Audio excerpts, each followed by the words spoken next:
What's up, y'all, and welcome back to Found Bytes, a game review series. My name is Brian. I'll be your host. If you don't know about us, we're all about finding and testing out small, high-quality video games. And this week is another Tales and Sales episode, where we do a quick rundown of some first impressions for 5 small games, and then highlight some games from our discussion catalog that are currently on sale on major platforms. Well, without further ado, let's get into some tales, and let's talk about some games, starting with Pumpkin Jack. Pumpkin Jack is available on PC and consoles. I put in about 3 to 4 hours on this game. On PlayStation, I'm playing it. This is a 3D action platformer. There are enemy mobs. That's going to be a lot of what you're doing. There's some traversal. The game is mainly linear. There is some collection in the game. Not enough that really tickles my fancy, and certainly not enough that will motivate you to go find it because the rewards are basically just cosmetic.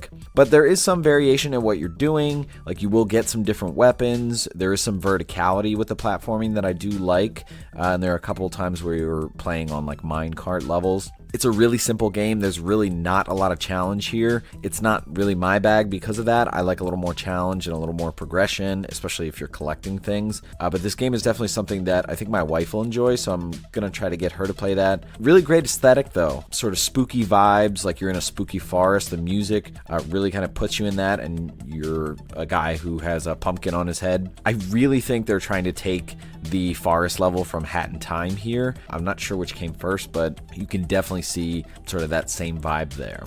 Next up is a game called Forgive Me, Father. This is available on PC and consoles. I put in close to 2 hours on PlayStation playing this game.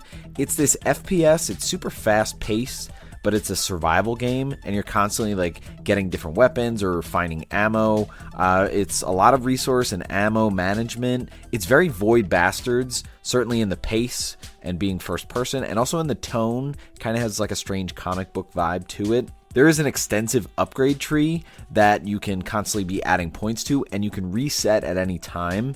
And so you can kind of choose if you want to change what you're specializing in, if it's like knives and then doing certain damage, or having access to more inventory space or more ammo capacity, things like that. It's a little unrefined in a lot of ways, like the dying mechanic I feel like is unrefined. There are checkpoints, and it's kind of like a quick save, and when you die, you kind of go back to that. But that mechanic kind of left me putting the game down, because somehow where I was in the game, whether it was like what weapons I had laid out or what ammo, it's just I couldn't get past a certain place, and so I wasn't sure if I had to start from the beginning, and I didn't really want to go back too far. So I don't know if I'll get back to this, but this definitely has a lot of potential. Like I said, very Void Bastards, so maybe you want to check it out, especially if you're into kind of first-person survival games.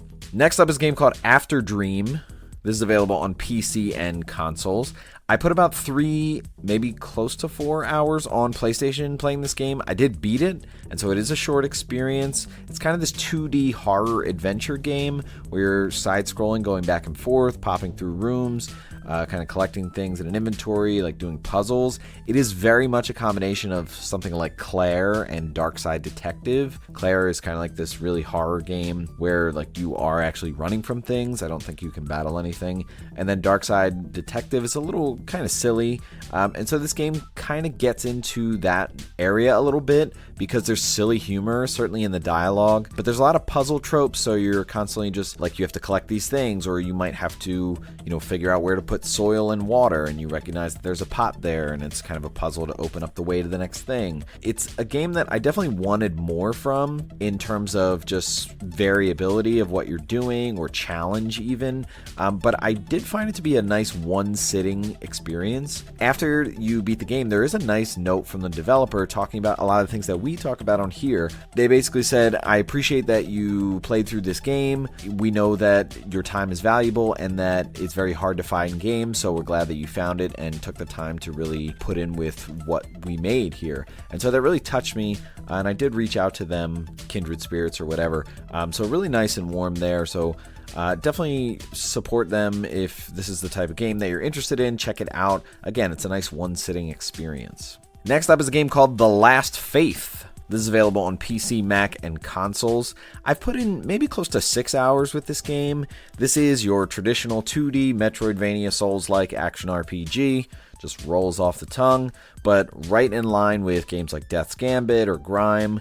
I love this genre. Anytime I go into a game like this, I love the potential for different builds, and there are stats in here, so it is there. Overall, I feel like it's leaving me feeling a bit lacking. Like, I just want more from this. I don't know if it's like the combat, it's kind of okay. There is this non-linear progression, like you can explore wherever you want, and so I do like the freedom of that. As well as the bosses, I feel like do have a nice challenge. I've beaten a couple bosses. I'm really unsure where I fall with this game. It just doesn't stand out that much. And we've talked about a lot of games like this that kind of do, kind of don't. It is a really crowded space. I feel like the environment, the world even, is a bit forgettable. And I even put it down maybe a week or two, and I went back in and, I'm looking at the map. I have no idea where I'm going. I have no idea what I want to do. So it's one of those games where you have to kind of go back and just explore from the beginning, and I don't know if I'm really about that. It does match a lot of the aesthetic of Bloodborne. I think there's a real attempt there, especially because it's got like Lovecraftian enemies, you have melee combat, and you also have guns. If you're into Bloodborne and 2D Souls-like, you might want to check this out. I think I'll try to go back to it again, but I'm really not sure if it's pulling me all that much. And finally is a game called Untitled Goose Game. This is available on PC, Mac, and consoles. This is a pretty popular game a couple years back. I put in maybe an hour with this, but really I watched my wife play through the entire game pretty much. It's like this top-down stealth puzzle game, and it's just full of silliness. You are a goose, and you can do goose things, but a lot of what you're doing, the activities and the tasks that you have to do, is really just messing with people, tricking them, and trying not to get caught, and trying not to get what you're doing to be undone. The tone really reminds me a lot of I Am Bread, at least the underlying kind of story behind that, like the silliness, and it's kind of causing real havoc for people. Gameplay-wise, it has some jank to it. It is somewhat linear. It's just not a game for me that I really get into. It is nice to maybe play with someone, whether you're watching someone play and kind of helping them, or you can actually play this game co-op. You can play with two gooses or geese. So if that's something that you and a friend or a partner are interested in, maybe you want to check that out, have some nice laughs, but it's really not my cup of tea. All right, now let's get into some sales. And let's start with PlayStation sales right now, dropping today as of recording this. There's a spring sale going until April 11th, so that's plenty of time. But as of recording this, today is Wednesday, March 27th. This will publish on the 28th. And let's start with Chants of Sonar. This is one of our recent episodes a couple weeks back. This is available for $14.99 on the spring sale on PlayStation. Inscription is on sale for $9.99. I think that might be the lowest price I've seen it at, so definitely jump on that. Grime is on sale for $17.49. That's a nice price because they keep adding free DLC, and I think this is the definitive edition. I think they're done. So they're adding free DLC. Love when studios do that, showing a lot of love to their fans. So $17.49, maybe a bit higher of a price, but definitely a lot packed in there. Gris or Gree is on sale for $4.24. Death's Gambit, we just talked about 2D Metroidvanias. Death's Gambit is on sale for $11.99. A Short Hike is on sale for $4.79. That's a really nice price for a nice experience. Trek to Yomi is on sale for $6.99.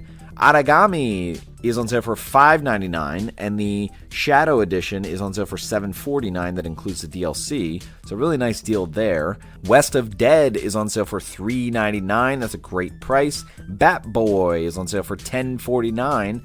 I think that is the lowest price we've seen that at. If you like Shovel Knight, you will definitely love Bat Boy, love the aesthetic. The Life and Suffering of Sir Bronte is on sale for $9.99. Nocturnal is on sale for $13.99. Black Book is on sale for $9.99. Black Book is a great role-playing game, deck building, really interesting aesthetics and lore. It takes from a lot of mythology, I think from like Slavic areas. Morbid, The Seven Acolytes is on sale for $3.74. Trigger Witch is on sale for $5.99. That's a great price.